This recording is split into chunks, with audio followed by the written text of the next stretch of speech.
Hello and welcome to the program.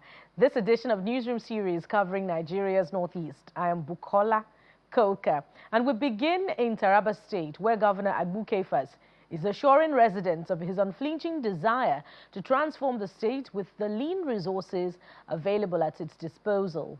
The governor, who spoke at a New Year combined service organized by the Christian Association of Nigeria, calls for patience, insisting that he has no other business than to ensure the welfare of residents.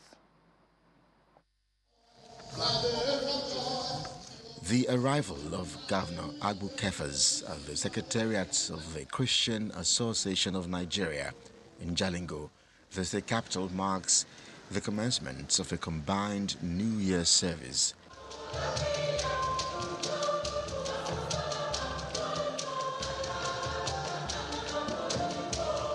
For Governor Kefas, every moment counts when it comes to development issues. He seeks residents' patience in addressing challenges confronting the state, which he says may require prioritizing. The governor also gives reassurances that this year will be marked by infrastructure revolution despite lean resources available to the states. I know it is not easy in the position of leadership. It is the mercy of God, it is the grace of God that have kept me in this position and your prayers. And I want to assure every one of you that I have no any other business being in the seat of power as your governor than to serve. I have no other business than to listen to the people, what the people are in their need of, to meet up. And also, I want you to be also patient with us. Unity of purpose is also critical to ensure that the state moves forward, as the governor urges the Christian Association of Nigeria to continuously organize prayers for the state and the nation. Where there is no unity, there will be no progress. And that is why it is very important and timely. This program that CAN is organizing for all the Christians coming together to celebrate, to pray for the nation, to pray for the state is very important and is timely. And this is what is expected of us as Christians. So it is very important that we continue to live in unity and in love, and then forgiving one another for what has happened in the past, and then we'll forge ahead. That is why God has given us the ability to be able to think, meditate, and then change the course of our actions anytime we go wrong. So it is very important. I believe this is a very good start for the year. In his remarks, the Taraba State chairman of CAN is also urging security agencies and the government to intensify efforts in tackling the recurring cases of attacks in the country, which he says cannot be tackled through prayers alone. The psalmist was very clear in the Bible to say, if the Lord does not watch over the city, in vain does the watchman keep vigil. So we keep praying and asking God to intervene in our situation. And above all, we also have to do our own bits, because they say heaven helps those who help themselves. So while we pray and ask God to intervene, we also ask the security to intensify, and we ask God to protect them, and we ask God to give the government the strength and the resources to be able to support our military to be able to curb this insecurity in our country. As part of efforts to keep communities safe, the state government says ungoverned spaces will no longer exist in the states, and insecurity will be nipped in the bud this year.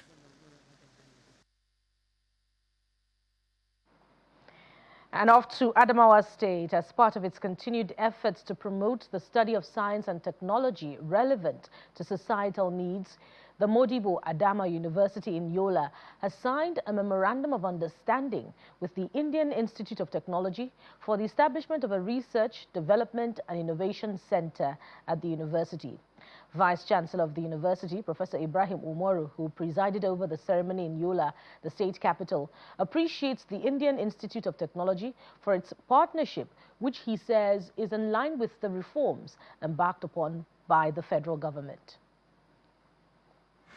Modibo Adama University in Yola, the Adamawa state capital, was established in 1981 by the federal government, initially as a university of technology to train skilled manpower in science and technology fields.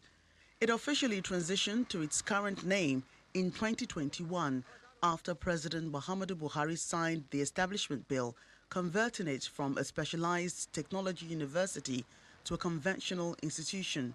Since its founding, the institution has undergone several transformations as a public research university and hopes to do more through collaborations, including this tripartite agreement with the Indian Institute of Technology, Madras, and the Curry Group for the establishment of a research, development, and innovation center. Scholars who solves problem and local patterns to understudy the current issues of Adamawa and the neighboring states. So this is going to be a research and resistance development and identity at Modibo Adamawa University, Yola. So knowledge is the strongest counter-extremism against everything in this world. So the young minds are trained to model flood, design resilient infrastructures, build AI systems, optimize agriculture, and protect the environment. No ideology of destructive survives. So we are just going to go into the sectors of engineering, science, climate and water systems, digital infrastructures, social innovations, indigenous technology development, which will be patterned to the Modibo Adamawa University and the stakeholders into that. For Adamawa State and the general public, this center means development and scientific validation of medicinal herbs for health solutions rooted in local knowledge. Value addition to palm trees and palm products, including food processing, cosmetics, biomaterials, and industrial inputs. The Vice-Chancellor of the university describes the signing of the MOU as a landmark event. The highlights of this MOU includes to bridge the gap between the academia and industry through research, innovation, and practical skill development, to jointly offer virtual, remote, and hybrid professional courses developed by Nigerian, Indian, and other international experts, to transform academic research and prototypes into commercially viable products, and to promote indigenous technology and empower local content in Nigeria's industrial and technological systems, to attract public and private investors into innovation ecosystem under the MA Blue R&D and Innovation Center. Any of our findings through our research centers will not be now kept in the shelves, but is going to be patented, commercialized for the benefit of everybody. This partnership marks a new dawn for Modibo Adamawa University, setting the stage for a future where Nigerian universities are not just centers of learning, but drivers of innovation, entrepreneurship, and industrial growth. In Borno State, Governor Babagana Zulum says his administration has successfully established and constructed 20 higher Islamic colleges and is set to recruit 600 teachers in the year 2026. The governor disclosed this while inaugurating 48 classrooms, higher Islamic college complex in Gubio, as well as oil mills, ultra-modern clinics, and shopping complexes in Gubio.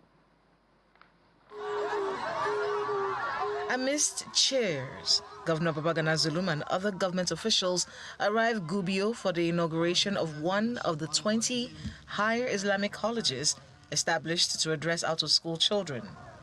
It is now my pleasure. The state-of-the-art institutions are designed to offer a hybrid curriculum that integrates Western education with traditional principles and contemporary academic knowledge across all the local government areas of the state.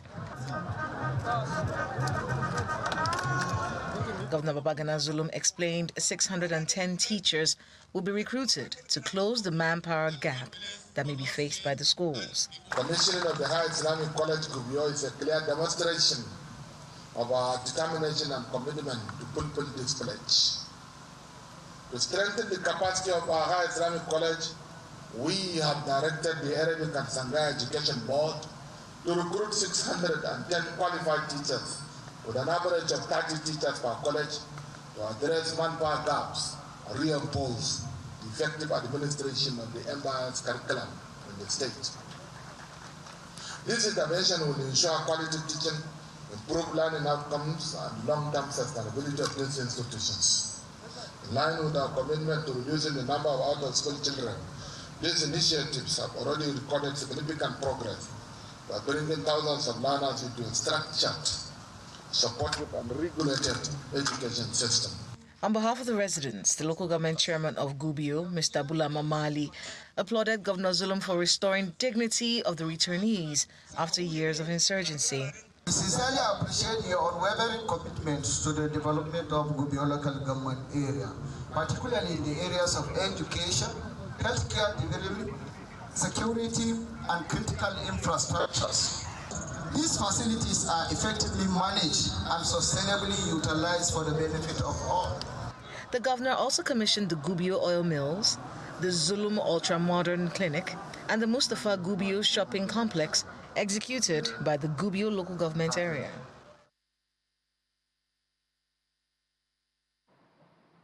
And now to security matters. Troops of the Joint Task Force Operation Hadinkai have uncovered a significant cache of high-caliber ammunition in the Bulumkutu Railway General Area, reinforcing the effectiveness of ongoing intelligence-driven security operations across the theater. Spokesman of the Theater Command, Lieutenant Colonel Sani Uba, says the recovery followed a sustained presence and follow-up actions after a recent cordon and search operation conducted on the basis of actionable intelligence aimed at denying criminal elements the freedom of action, especially with multiple suicide bombers either neutralized or captured last week. According to him, upon arrival, a thorough search led to the discovery of 1,270 rounds of 12.7mm ammunition, warheads, some live 12.7mm rounds, as well as power banks concealed inside the drainage. He revealed that preliminary actions have been taken to secure the site, while efforts are ongoing to drain the water in the channel, determine whether additional dangerous items are present. He similarly explained that no casualty or unusual incidents were recorded, and the security situation remains calm while vigilance is being maintained in view of the unpredictable nature of the threat area.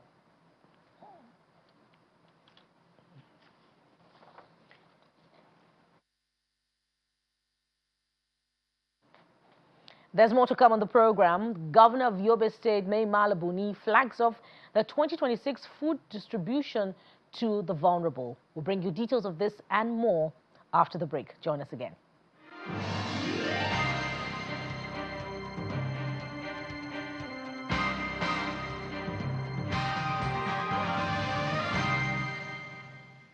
Welcome back. The governor of Yobe State, Mai Mala Buni, has flagged off the 2026 food distribution to 2,000 tricycle riders, vulnerable households, and members of the Association of Phone Repairers. Flagging off the exercise in Damaturu, the state capital, the special advisor to the governor on youth matters, Mr. Hashimu Melambo, said the gesture is designed to cushion the hardship that currently pervades the country. Youths from various associations, women and other vulnerable groups gathered for the 2026 distribution by Yobe Governor Mai Mala Buni. A total of 2,000 individuals receive a bag of millet, 10 kilograms of rice and a pack of pasta each. We are here under the leadership of representative of His Excellency, the Senior Special Advisor on Youth Affairs to Executive Governor of Yobe State, Honorable Dr. Hashim Melambu, who is right here with me, leading delegation to distribute food basket, marking the New Year food support of His Excellency Governor Mela Buni, inclusive governance, this time around targeting 2,000 beneficiaries, 1,000 from Tricycle Riders Association, 1,000 from GSM phone repairers, and other vulnerable persons selected across the state. So this intervention is in continuation of the 50,000 household targets across Yobe State, as directed by His Excellency Governor Mela Buni. And every beneficiary present here today will go home with a bag of rice, a bag of grain, and a carton of pasta. Today we are here to witness plugging up and distribution of these food items provided by the Yobe State Governor, our amiable governor, and who always thoughtful on the people of Yobe State, especially our community.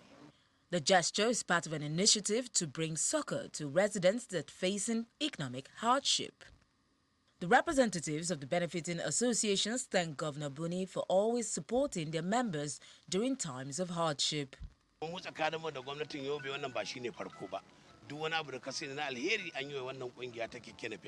Da haka muna tare da mai girma gwamna 100% kuma 'yan keke nafe mutane ne masu godiya saboda irin abubuwan da aka mana. A baya an ba mu keke nafe, an ba mu jega, sauransu kayan abinci kuma wannan shine karo na uku. Shine na uku. Mu His Excellency Honorable Mai Malabuni ba abin da za mu ce masa sai dai godiya. Lokacin da wuta ya tashi ya ba mu naira miliyan 120 da wani abu. Kuma banda wannan hawansa da wata bakwai ya ba kowanne gidan naira 50,000. It is believed that the distribution of the food items would cushion hardship among the members of the associations. And we're staying in Yobe State. The National Emergency Medical Service and Ambulance System has commended Governor Mai Mala Buni for providing essential emergency support across the 17 local government areas in the state. Representative of the Minister of Health made the commendation while leading a monitoring and evaluation team to assess the performance of the Yobe State Emergency Medical and Ambulance Services. Having expressed this satisfaction, the Minister, Dr. Saidu Dumbo, the Minister's representative, reveals that the Yobe Emergency Medical and Ambulance Service has now moved from pilot state to reference state within the period of 2.5 years. Establishment of the Yobe State Emergency Medical and Ambulance Services in May 2023, the agency has made significant responses to emergencies across the state. The Executive Secretary of the agency, while welcoming the team of experts from the Federal Ministry of Health on Monitoring and Evaluation TOA, reports that over 7,000 lives were saved from inception. He also expressed concern over the increase in cases of accidents along Potiskum-Damaturu Road due to high speed by motorists. In Yobe State, for now, the Yobe State Emergency Medical Services and Ambulances is operating about 16 health facilities. And this covers 11 local government areas of the states out of the 17 local government areas. So the general hospitals in the 11 local government areas and some few primary healthcare centers, especially in Damaturu, Potiskum, and Fika local government area, we have some primary healthcare facilities that are also responding to health and health-related emergencies. We also have 5 additional local government for rural emergency services and maternal transportation. With this, over 7,000 women and neonates were evacuated from the community with health and health-related emergencies to the nearest comprehensive site for management. 98% of lives have been, avoidable deaths have been prevented by these, emergency medical ambulance response services. Also looking at the rural emergency and maternal transport system, the RESMAT, they've responded to also more than 8,000, emergencies this year alone. The Minister of Health, represented by Dr. Saidu Dumbulwa, after assessing the performance of the agency, showers encomium on the governor and his team, saying Yobe has now moved from pilot state to reference state. When we started it, we came here 2 years to launch the program, and it commenced as a pilot. And today that I came to see, with what I have seen on ground, with the data I've seen, it's really overwhelming. I'm very impressed. And I must acknowledge the tremendous effort of His Excellency, the Governor of the State, and also the technical team that are working. The Executive Secretary and his own technical team have been working. With the coming of the MAMI initiative by the Coordinating Minister of Health in the country, again, Yobe actually topped by following up to ensure that, yes, the rural emergency and maternal transport in the rural part of the country, in the rural areas, actually being has commenced. The Medical and Emergency Services, a replica of the National Emergency Medical Services and Ambulance System, is now operational across 16 out of the 36 states of the Federation. The Gombe Geographic Information System, GOGIS, says owners of plots of land at the former BAP4, recently redesigned and renamed Shehu Abubakar District in the heart of Gombe metropolis, have until January the 16th, 2026 to recertify their property or risk forfeiture. According to the Director General of GOGIS, Dr. Kabiru Hassan, having violated the conditions of grant as prescribed by Extant Land Use Act, Governor Inuwa Yahaya used the instrumentality of Executive Order 007 of 2024 to lawfully revoke all rights of land occupancy in the layout. However, after redesigning and expending over 24 billion naira on gully erosion control and road construction in the layout, Governor Yahaya's government, on compassionate grounds, is giving the original owners of the land a second opportunity and the right of first refusal to regularize and recertify their property in the layout. This layout, allocated under former Bauchi State, was known as BAP4. However, majority of the allottees left the plots undeveloped for over 40 years and further subdivided them into smaller portions, which Gombe State describes as gross contravention of Section 28 of the Land Use Act and good grounds for revocation. Using Executive Order 007 of 2024, Governor Inuwa Yahaya revoked rights of occupancy, renamed the layout from BAP4 to Shehu Abubakar District after former Emir of Gombe State, fixed giant gullies that threatened the layout, constructed network of roads that gulped over 24 billion naira, but decided to give the original owners back the land on compassionate grounds. Following the successful conclusion of the documentation phase, and in furtherance of government obligation to ensure orderly land administration under Section 1 and 5 of the Land Use Act, the agency commenced issuance of new allocation letters prioritizing individuals whose titles were revoked by the Order 007.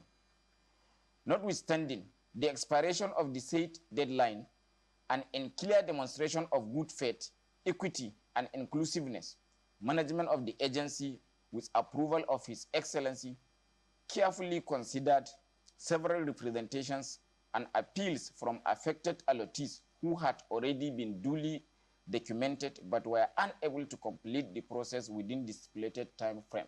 The regularization and recertification exercise, which began since September 2024, has now been extended to January the 16th, 2026, after which no-show allottees risk forfeiture in the overriding public interest and in keeping Gombe State's modernization drive. The management has approved a final extension of the deadline, and accordingly, the deadline for the recertification of plots and collection of allocation letters is hereby extended to Friday, 16 January 2026, with effect from Monday, 5th January 2026. This extension is granted strictly and exclusively to eligible allottees who had previously participated in the documentation and verification exercise. All concerned individuals are required to present themselves at the agency within the extended period with the following documents: acknowledgement of documentation slip, original title documents, one recent passport size photograph, valid means of identification, national identity card, international passport, or driver's license. In cases of loss of documents, certified true copy, police extract, sworn affidavit, and where an eligible allottee is unavailable, we need a duly executed letter of authority for the person to collect allocation on their behalf. As the Premier Land Administration Agency in Gombe State, GoGIS, cautions that the newly redesigned and remodeled Shehu Abubakar District, built as a layout with low population density, should not be distorted into a high population density by land speculators and vendors. A youth group under the National Youth Council of Nigeria has raised concerns over recent political confrontations involving the Bauchi State government and other political actors in the country, describing the situation as distracting and capable of hindering developmental progress in the state. Speaking at a press conference in Bauchi, the group urged anti-graft agencies to remain neutral while carrying out their responsibilities in the interest of the general public. The group also called on political actors across northern Nigeria to always place public interest above personal and political considerations. No meaningful development can occur in our state if citizens are persistently distracted by petition, political maneuvering, and attempt to undermine one another. The time has come for political stability and a renewed focus on national economic progress. Also, the National Youth Council of Nigeria, NYCN, is particularly concerned about the situation in Bauchi State and other northern states, where anti-corruption agencies, especially the Economic and Financial Crime Commission, EFCC, are widely perceived to be selectively deployed against opposition-led administrations in some part of the states. This perception of selective justice generates unnecessary tension, fuel political instability, and divert attention from governance and development. It is the firm view of the NYCN that political confrontation, particularly those amplified through the media, are unnecessary, avoidable, and counterproductive. Such action erode public confidence, constrict democratic spaces, and weaken national cohesion.